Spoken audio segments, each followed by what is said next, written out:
ଆଜି ଉତ୍ତର ଓଡ଼ିଶାରେ ହେବ ପ୍ରବଳ ବର୍ଷା। ବଙ୍ଗୋପସାଗରରେ ସୃଷ୍ଟ ଗଭୀର ଅବପାତର ତୀବ୍ରତା ଅଧିକ ରହିଛି। ପ୍ରଭାବରେ ଉତ୍ତର ଓଡ଼ିଶାରେ ବର୍ଷା ଲାଗି ରହିବ ବୋଲି ସତର୍କ ସୂଚନା ଜାରି କରିଛି ଆଞ୍ଚଳିକ ପାଣିପାଗ କେନ୍ଦ୍ର। ପ୍ରବଳ ବର୍ଷା ପାଇଁ ମୟୂରଭଞ୍ଜକୁ ରେଡ୍ ଆଲର୍ଟ ଜାରି କରାଯାଇଛି। ସେହିପରି କେନ୍ଦୁଝର, ବାଲେଶ୍ୱର ଓ ସୁନ୍ଦରଗଡ଼କୁ ଅରେଞ୍ଜ ଓ 11ଟି ଜିଲ୍ଲାକୁ ୟେଲୋ ଆଲର୍ଟ ଜାରି କରାଯାଇଛି। ବର୍ଷା ସମୟରେ ସମୁଦ୍ର ମଧ୍ୟରେ ଘଣ୍ଟା ପ୍ରତି 50ରୁ 60 କିମି ପବନ ବହିବାର ସମ୍ଭାବନା ରହିଛି। ଏଣୁ ମତ୍ସ୍ୟଜୀବୀଙ୍କୁ ସମୁଦ୍ର ଯିବାକୁ ବାରଣ କରାଯାଇଛି।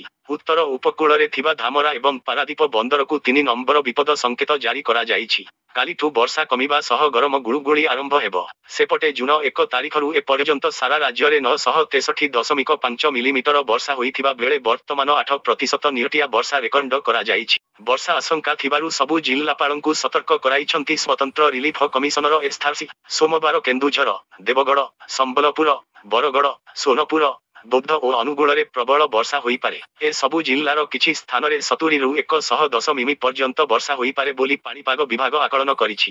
ପ୍ରବଳ ବର୍ଷା ପାଇଁ କଚ୍ଚା ଘର ଓ ରାସ୍ତା କ୍ଷତିଗ୍ରସ୍ତ ହୋଇପାରେ। ତଳିଆ ଅଞ୍ଚଳରେ ପାଣି ବି ଜମିବାର ଆଶଙ୍କା ଅଛି।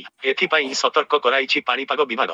ଗତ 24 ଘଣ୍ଟାରେ ବାଲେଶ୍ୱରର ଭୋଗରାଇରେ 130 ମିମି, ରାଜଘାଟରେ 120, ଉଦଳାରେ 110, ଜଳେଶ୍ୱରରେ 100, ଢେମ୍ସାରେ 100, ମୟୂରଭଞ୍ଜର ରାସଗୋବିନ୍ଦପୁରରେ 90, ସୁଲିଆପଦାରେ 110, ବେତନଟିରେ 80, କପ୍ତିପଦାରେ 80 ମିମି ବର୍ଷା ହୋଇଛି। ବାଲେଶ୍ୱରରେ ଅଧିକ ବର୍ଷା ଯୋଗୁଁ ମଥାନୀ ରୋଣ୍ଡାରେ ଜଳକା ନଦୀ ବିପଦ ସଂକେତ ପାର କରିଛି। ତେବେ ରାଜ୍ୟର ଅନ୍ୟ ପ୍ରମୁଖ ନଦୀରେ ଜଳସ୍ତର ବିପଦ ସଂକେତ ସ୍ତରଠାରୁ ବହୁ ତଳେ ରହିଛି।